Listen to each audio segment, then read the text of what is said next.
ambalma Sherif la TV la jabo mo foni islamia ka foli no yala ka kishina ka hinna ka barka ambala taala dili ala ko ke ka anni aw bela jele na bo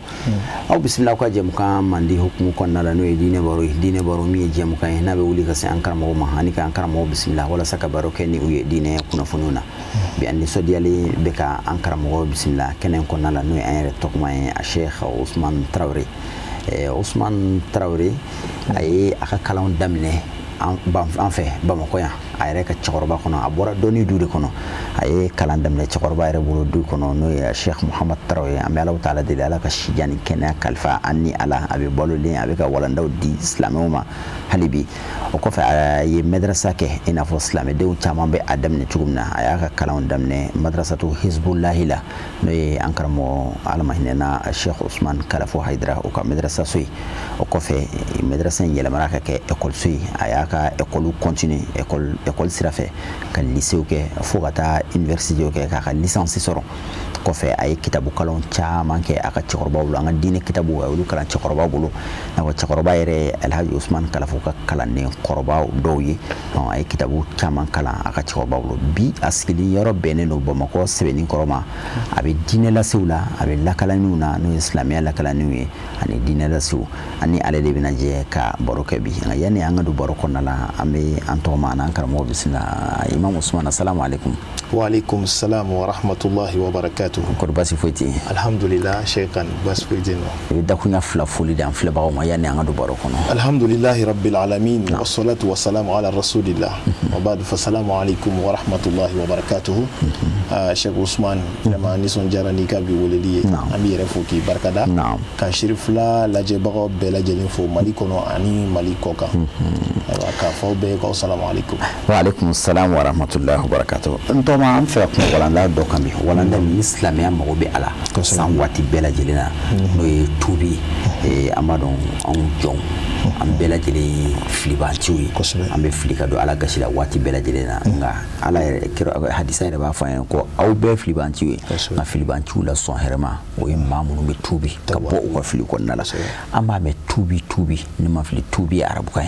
ye tuubi yɛrɛ ye mun de ye ani dalilu jumɛn bɛ tuubi la. Naam. Alhamdulillah rabbil alamin. Sheikh kan an b'i fo k'i barikada i ka nin ɲininkali ninnu na. Naam.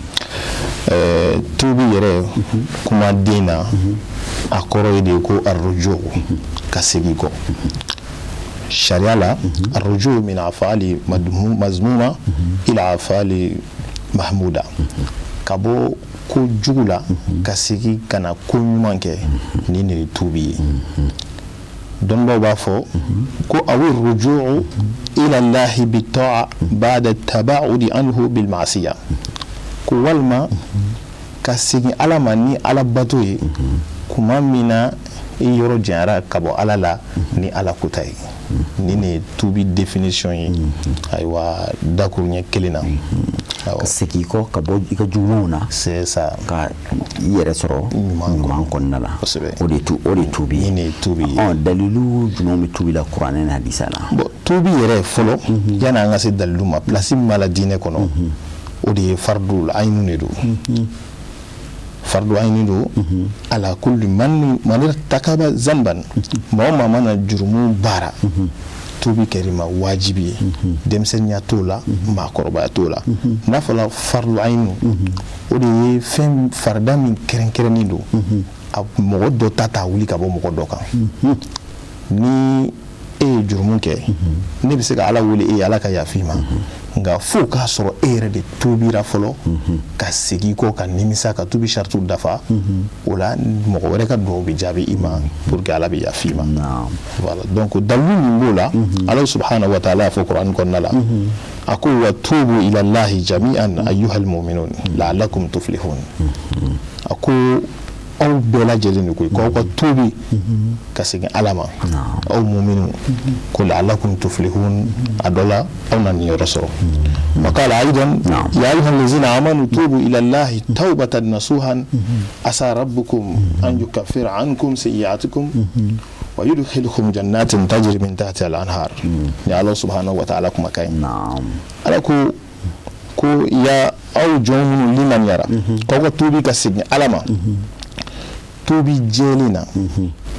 sabu ni ya ala ye ni précision ke ko tubi jeli c'est que tubi no walen fana be naam donc ko o dola Allah subhanahu wa ta'ala be ya fawma awa jurumu awa ko jugula awa do aka aljina kono ala ko no ya ambela jeli amin ya rabbal alamin ala kira ya rafi sallallahu alaihi wasallam ala kira ko law aqta'tum hatta tabluga qatayakum as-sama' ko naso aw jurumu ke fo ka ta ke ina fo aw jurumu ye san kaba soro o ba jira imana jurumu ke tuko hal na cara ka se ina fo san kolo digire la ko aba soro Allah subhanahu wa ta'ala ya fa bai na utubira na utubira ka se alama ko Allah ta'ala bi ya fa o ba jira na jon jurumu wana cha tuko aywa tubi daile dinu ni tubira ga sigi alama ala bi ka tubi me dalilu ka canga ka da wati na tuwa ka musu kila ni wasake ala kumana ala kira kumana tubi ka yoro chamo na qur'an kono anya hadisa sahara chama kono la tubi yere sharti julu bala pour que tubi ka mine fo fin julu ne ka dafa tubi la wala sat abu fo tubi ko tubi jeli alhamdulillah rabbil alamin tubi sharti joni ala che o sabade nanani na o jon o ni jonyo o ni yonje tubi sharti folo o di annadamu ala ma fata a folo o ni misai itubira kabo ala kutamina fa ka soro ni bi tubi inni sara o ko inkelila nga etubira kabo ala kutala kota mingo diabi nenga halisa ima nimisa kabula animisa tila ya nyo were so ibake o tubi jeli tubi sharti flana wal azmu ala an la yauda ila zanbin fima bakiya min umrihi odeye ika aywa ikana wal azmu an la yauda ika ngania siri kafo iti sigi kata jurumu ko ima ishi to konnala fo o lazmi alinga to iduskun konnala e ka tubi ka bo ala kota mina ka layduta sigama inti sigi ni shi to kono neti doni ko ina to Allahu akbar o decision ne kan akibolo tubi den o tubi sharti flana wal ikhla'u an jami'il mukhalafat wal ma'asi na'am odi ki yere boshi ki yere foshi ki bo ala kota ina sisan amana ke ala kota sugu na soro itubira koni fo ka foko non sanwore ma dabla ou bien meni traiting ke ou bien meni periodique ke ou nanyi ni agin soro la ni tubira koni ibe bo ko ina 600 o te black ay retardé avec odi tubi sharti sabana o he joni ala chela non mais munye joni i jon yogon chela sisan o de waradul mazalimi in amkana aywa manton yelu olu ka fen ko la sekuma o fen be se ka ke materielu ye o be se ka kuma kan ye o be se ka ke actu ye ni tubira na soro kun sigi mogo ku misali ala ku kan dugukolo de ndaraki aywa ibo la sigi Allahu akbar na soro na folo de do ibo la sigi ni materiel fen na soro be se ka ke ko fene tuna wolo ko wera la ibo la sigi hal na soro ni réseaux sociaux ko kuma ina ko kuma kan ni do iya fo mama mun yu blessé ngalonka ni etubira ni misara ibe boy bi yafa nyina tigi fe video yere ka yafa nyina o de tubi akona be se ka kede sabu tubi be se ka ke ka bo ala kota do la ni nana kibino la siki o be se ka ke problem wera o be wulu ko wera la o la sharia ba nyini fe ala ye masa foni seride ala ye hine masai ala ye yafa masai aibe olu tuin o dola ala be se ka foni seria kono ka o juru sara ka soro ama fenke la ama nyina ala fe ala ka tubi nyuma no ga bela amin bon tubi kofe sharti kofe ladabu fene bi o ladabu do jume ni tubira naam ay sharti mun fo ni iye ni be dafa ako mulazamatul wuqufi bayna yaday llahi bitadarrui iga lazimya ya famia bala naam joli la ala ɲɛ kɔrɔ waati bɛɛ ni tobira kɔni i ka to ka to ala i bolo jani ka to ala ye i ka ala wele a filanan kana ɲinɛ i ka jurumu kɔ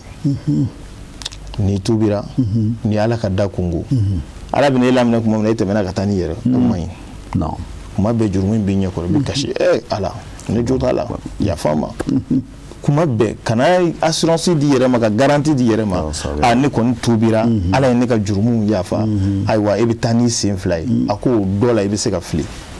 ladamu bunu b'a la sabanan ye jumɛn ye i k'i ka lahalayaw falen n'a sɔrɔ e tubira ka bɔ ko dɔ la ayiwa lahalaya ye i tun bɛ sigi yɔrɔ gɛrɛn de la walima i bɛ ayiwa jɛɲɔgɔn fréquentation dɔw bɛ yen olu de bɛ kojugu bɛ kɛ olu de nɔfɛ o y'a ladabu ye i b'olu yɔrɔw ye k'u to yen kosɛbɛ n'a y'a sɔrɔ a bɛ kɛ n'i ka activité de balo cogo de i bɛ balo cogo in falen ka activité in falen k'a yɛlɛma don a la mun kosɔn i kana don fili ninnu kɔnɔ n'i ye nin ladabu ni fara charte in kan a ka ca ala fɛ e ka tubi bɛ kɛ tubi ɲuman ye fo ka taa se waati min ma ala ka a ɲɛ ka d'a ma yarabi amin ya rabbal alamin a karamɔgɔ ninnu bɛɛ lajɛlen ye faamulen kɔfɛ bi an bɛ degun dɔw la jamana ka gɛlɛn gɛlɛya bɛ fan caman na an bɛ Alahu taala de ala ka jamana in bɔ degun in kɔnɔ ni an dafɛ jamanaw bɛɛ lajɛlen yala tubi jɔyɔrɔ dɔ bɛ an bɛ degun minnu kɔnɔ na yala tubi jɔyɔrɔ dɔ bɛ degun in tali la wa kosɛbɛ Seikan alakira yɛrɛ sallallahu alaihi wasallam ale min ye ala ka ciden ye ale min ye danfɛn kanunen danfɛn tanunen don jurumu t'a la a y'a fɔ sahabaw ye ko ale alakira yɛrɛ bɛ tuubi don o don siɲɛ 100 o bɛ mun jira an na silamɛ ɲuman yɛrɛ taalan kan ka kɛ tuubi ye waati bɛɛ parce que adamaden ni jurumu tɛ taa anw bɛ waati gɛlɛn na an ka jamana kɔnɔ a ka kan nin waati in na karamɔgɔw ni kalandenw setigiw ni fantanw fangatigiw ni i y'a faamuya b'a la jamanadenw bɛɛ lajɛlen ka tuubi an yɛrɛw ni ɲɔgɔn cɛ fɔlɔ an ka yafa ɲɔgɔn ma an yɛrɛw ni ala cɛ an ka yafa ɲini ala fɛ sabu ala b'a ka jɔnw lajarabi tiɲɛ don Mali mɔgɔ mana wuli Mali silamɛ jamanaba de jamana caman ka silamɛya bɔra Mali fɛ yen ayi ala bɛ silamɛ ɲumanw lajarabi o tiɲɛ an ye lajarabi waati kɔnɔ tuubi jɔyɔrɔba b'a la an ka tuubi an ka segin an kɔ an ka yafa ɲini ala fɛ an yɛrɛw ka yafa ɲɔgɔn ma mun kosɔn an ka jamana an bɛ se k'an ka laɲini sɔrɔ an b'a ɲini Alahu subhanahu wa taala fɛ yarabi ala ka hinɛ an na ala ka yafa an ma ala k'an ka jamana kolo suma ala k'an ka jamana kolo suma ala ka hɛrɛ don an ka jamana kɔnɔ ala ka bɛn don an ka jamana kɔnɔ tubi kɔfɛ i da sera tubi charte kɔnɔna la i y'a yira tubi charte dɔ bɛ yen o bɛ jɔ ni ala ni ɲɔgɔn cɛ charte dɔ bɛ yen o bɛ jɔn yɛrɛ dama ni ɲɔgɔn cɛ hali bi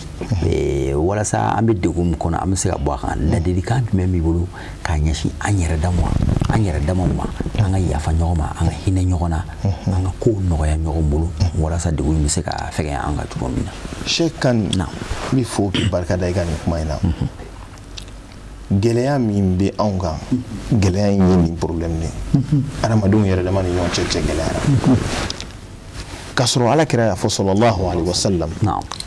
a ye sahabaw ɲininka k'a bɛna fɛn dɔ f'u ɲɛna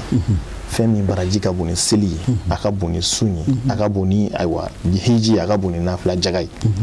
a ka bon ni jaga ye a ko u b'o dɔn wa sahabaw ko bala ya rasulallah k'anw t'o dɔn a ko o de ye ka aw yɛrɛ damaw cɛ dilan aw yɛrɛ damaw cɛ dilanni ko o ka di ala ye ka tɛmɛ aw ka seliw n'aw ka sunw n'aw ka hijiw n'aw ka jagaw kan silamɛw an yɛrɛ dama an ka ɲɔgɔn minɛ maa si tɛna an ka dugu dilan ka d'an yɛrɛw ma duw kɔnɔ an yɛrɛ damaw ka ɲɔgɔn minɛ an ka ɲɔgɔn hinɛ minɛ an ka ɲɔgɔn kanu ala jati kama sigidaw la jamana kɔnɔ an ka hinɛ ɲɔgɔn na an ka ɲɔgɔn minɛ an ka don da kelen fɛ an ka bɔ da kelen fɛ donc n'o kɛra laɲini a bɛ sɔrɔ an b'a ɲini ala fɛ ala k'o sabati yarabi amina hali bi mun de b'i bolo k'a lase jamanadenw ma walasa u bɛ se ka u ka jamana kanu cogo min na ka maa bɛ se ka ala wele ni i yɛrɛ ka baara kelen dɔ ye i n'a fɔ hadisa dɔw kumana o kan cogo min na i ye fɛn min kɛ i ni Alahu taala cɛ ala jati kama ka maaw su ka maaw bila ala baaraw la walasa i bɛ se ka ala wele ni fɛn min ye alhamdulilahi rabbil alamin Seikan e yɛrɛ kuma fɔ ka ban an bɛ min fɔ jamanadenw ye an ka segin Ala ma i n'a fɔ an y'a fɔ an ka kuma tɛmɛnen na cogo min na an ka tuubi ka segin Ala ma n'o kɛra an b'an ka laɲini sɔrɔ an yɛrɛw ka hinɛ ɲɔgɔn na an ka sabali ɲɔgɔn kɔrɔ an ka ɲɔgɔn faamu an ka jamana dilan donc i y'a fɔ cogo min na maa ni Ala cɛ maa mana ɲuman dɔw bɛ yen walima Ala kota dɔw bɛ yen olu kɛli o toli walima ɲuman in kɛli jɔn bɛ se k'o don i ni Ala cɛ ka Ala wele wa Ala b'a jaabi i n'a fɔ Ala kɛra kumara o caman kan i n'a fɔ i ye ashabul kafi mɔgɔw ka kisaw lamɛn komi waati ka surun donc olu ye fɛnw ye o caman karamɔgɔw ye o fɔ an ɲɛna donc an yɛrɛ fɛnɛ ka an cɛsiri an k'an jija silamɛya n'i y'a mɛn an b'an ka diinɛ baara o b'a sɔrɔ an ka jamana sumalen don dɛ jamana in ka kalan jamana in chauffelen don donc an ka ɲɔgɔn bolo minɛ taabolo ko ninnu an k'olu to yen an ka ɲɛsin juruba kelen ma an ka don da kelen fɛ an ka bɔ da kelen fɛ an b'a ɲini Ala fɛ Ala k'an bɛɛ sababa ma dakuruɲa laban min bɛ yen o de ye ka e yɛrɛ Cheikh Kan fo i ka weleli la ka Shirifula ɲɛmayaso ka a n'a baarakɛla ka bɛɛ lajɛlen fo k'an lajɛbaw Mali kɔnɔ ani Mali kɔ kan k'u bɛɛ lajɛlen fo k'a ɲini Ala subhanahu wa ta'ala fɛ an ka jamana bɛ gɛlɛyaba min kɔnɔ an y'a ɲini Ala fɛ ya Rabbi Ala ka gɛlɛya in wuli hɛrɛ min bɛ yen anw hakili bɛ min na n'an hakili tɛ min na an y'a ɲini Ala ta'ala fɛ ya Rabbi Ala k'u don an ka jamana kɔnɔ Ala ka jamanadenw Ala k'u kanbɛn k'u don da kelen fɛ k'u bɔ da kelen fɛ jamana ɲɛmaw Ala ka hakili ɲuman d'an n'u ma Ala ka jamanadenw hinɛ d'u la Ala ka tafanga d'an n'u ma Ala kira hɔrɔma salli ala Muhammadin sallallahu alaihi wasallam tubi jɔyɔrɔ ka bon kosɛbɛ hadamaden ka ɲɛnɛmaya la silamɛ yɛrɛ ka hadamadenya bɛ se ka sabati cogo min na silamɛ ɲuman ka silamɛya bɛ se ka sabati cogo min na tubi jɔyɔrɔ ka bon a la kosɛbɛ tubi ye i n'a fɔ an karamɔgɔ y'a fɔ cogo min na ka a dɔn k'i ka fili dɔn ka jɔn Ala kɛ i ka fili la ka nimisa i ka fili kelen na ka segin kɔ ka layidu ta k'a fɔ ko n tɛ don ni fili ɲɔgɔn wɛrɛ la ka yafa deli Ala fɛ n'a sɔrɔ i kelen bɛ ka maa dɔ tɔɲɔ o tigi ka hakɛ segin a ma nin ye tubi ye tubi jɔyɔrɔ ka bon kosɛbɛ an bɛ waati min na surtout jamana in kɔnɔ an mago bɛ tubi la bɛɛ kelen kelen an karamɔgɔ da sera a ma o tubi ye fardu ayin de ye o kɔrɔ e ka tubi tɛ se ka minɛ maa wɛrɛ ma e tɛ se ka tubi maa wɛrɛ place la bɛɛ kelen kelen tubi ye bɛɛ lajɛlen ka wajibi ye an bɛɛ kelen kelen kan ka segin Ala ma an bɛ deli k'a fɔ ni gɛlɛya nana bɛɛ lajɛlen bɛ gɛlɛya ye n'i ka ye cogo ye bɛɛ lajɛlen b'a faamu n'i ka faamu cogo ye nka n'i y'a yɛrɛ diinɛmɔgɔw la diinɛmɔgɔw bɛ n'a ye de k'a fɔ ko Ala lajarabi de don Ala kotaw cayara Ala bɛ k'an lajarabi i n'a fɔ kuranɛ b'a fɔ ma asabakum min musibatin fabima kasabat aydikum ni ko min ye aw sɔrɔ musiba ko la lajarabili ko la aw yɛrɛ ka ko la ɲininiw de don ni k'a sɔrɔ anw yɛrɛ ka ko la ɲinini don i n'a fɔ Ala y'a fɔ cogo min na an ka segin an kɔ anw tɔɲɔli anw sɛgɛnni anw deguni a nafa foyi tɛ Ala kan Ala tɛ anw dan k'an kɛ alakira manto ye k'an kanu ka tila ka tɔɔrɔ sigi an kan tuguni nka n'an yɛrɛ tɔɔrɔ la ɲini an yɛrɛ ye la yughayyiru Allahu ma bi qawmin hatta yughayyiru ma bi anfusihim maa yɛrɛ fana tɛ se ka Ala tɛ manto si ka lahalaya falen fo aw yɛrɛ ka lahalayaw ka falen an bɛɛ kelen kelen an ka segin an kɔ an ka tuubi an ye Ala kota minnu kɛ an ni Ala ni ɲɔgɔn cɛ an ka tuubi ka bɔ o la an ka yafa ɲini Ala fɛ an yɛrɛ dama ye ɲɔgɔn tɔɲɔli minnu kɛ an ka yafa ɲini ɲɔgɔn fɛ an ka ɲɔgɔn ka hakɛw lasegin o dafalen kɔfɛ degun walasa k'a tɛmɛ an ka nɔgɔya la an ka hinɛ ɲɔgɔn na an ka yafa ɲɔgɔn ma hinɛ ɲɔgɔn na jumɛn Ala ye se dɔɔni kɛ Ala ye nɔgɔya dɔ kɛ e fana k'a nɔgɔya maa dɔ ma gɛlɛya min bɛ yen nin waati la e ye fɛn dɔ sɔrɔ hakɛ dɔ la dɔw mago b'a la a ye fɛɛrɛ kɛ i k'a lase a tigi ma nɔgɔya la nka ka taa fɛn dɔ ta da dɔ la ka degun bɛ yen waati min na ka fɛn d'a kan gɛlɛya bolo ma jago dagalen don tɔnɔ ɲini dagalen don nka ka gɛlɛya ɲini k'a lase hadamadenw ma o haramuyalen don i bɛ nafolo sɔrɔ a la Ala tɛ barika don a la n'i ma kɔlɔsi a nafolo in lahara yɛrɛ tɛ dɛ Ala b'a nafolo in kɛ i ma tɔɔrɔ ye diɲɛ kɔnɔ yan nɔ ka taa fɛn dɔ san 150 ka taa feere 800 ka taa feere 1000 gɛlɛya don waatiw fana bɛ yen nɔ hadamadenw mago b'a la u ti ɲɛ a kɔ gɛlɛya waatiw la o ye fɛn min ni hadamaden ɲuman yɛrɛ man ka kɛ hadamadi ɲuman kɛ alakira ko de ko irhamu man fil ard yarhamkum man fis sama aw mun bɛ dugukolo kan a ye hinɛ ɲɔgɔn na ni aw yɛrɛ hinɛra ɲɔgɔn na ala b'a ka hinɛ jigin aw bɛɛ lajɛlen kan ala bɛ hinɛ aw bɛɛ la nka ni e y'a sɔrɔ bi nɔgɔya la k'a feere dɔ ma gɛlɛya la bi a bɛ e bolo a sini ala bɛ se k'e fana dulon o la de e mago bɛ jɔ fɛn dɔ la o bolo ka sɔrɔ a tɛ sɔrɔ yɔrɔ si ni o tɛ e tun ye feere kɛ min ma kunun gɛlɛya la ala bɛ se k'i mago dulon a tigi la sini i bɛ se ka bana gɛlɛn dɔ sɔrɔ a fura b'ale dɔrɔn de wala i ka mɔgɔ dɔ bɛ se ka bana gɛlɛn sɔrɔ a fura b'ale dɔrɔn de bolo n'a fana k'i ma k'a b'a gɛlɛya i bolo o don a tɛ nɔgɔya an ka hinɛ ɲɔgɔn na an ka hinɛ ɲɔgɔn na an ka hinɛ jamana in na n'o kɛra gɛlɛya mun bɛ yen nɔ a bɛ fɛgɛya an bɛɛ lajɛlen kan an bɛ an karamɔgɔ fo k'a wale ɲuman dɔn a ka nin walanda nafama in dili la ka dugawu kɛ a ye ka dugawu ɲini a fɛ an ka cɛkɔrɔba Sheikh Muhammad Traore an bɛ a fo ka dugawu kɛ a ye sijan ni kɛnɛ ni labanko ɲuman ala ka o kalifa an ni ala k'a mɛn an kɔrɔ ala k'a mɛn ka silamɛdenw nafa ala ye dɔɔni min kalifa a la n'a bɛ ka silamɛya ni silamɛdenw nafa ni a ye an bɛ Alahu taala deli ala k'a mɛn ka silamɛw nafa ka segin k'aw yɛrɛ fana fo ka a wale ɲuman ka duwawu k'aw ye ka duwawu ɲini aw fɛ aw minnu ni aw tɛ segin aw tɛ ɲina ni diinɛ baro tɛ fɔ aw kɔ jamana in kɔnɔ ani jamana in kɔ kan an bɛ Alahu taala deli ala ka jɛmukan nataw yira an ni aw bɛɛ lajɛlen na wa akhiru da'wana alhamdulillahi rabbil alamin wassalamu alaikum wa rahmatullahi ta'ala wa barakatuhu.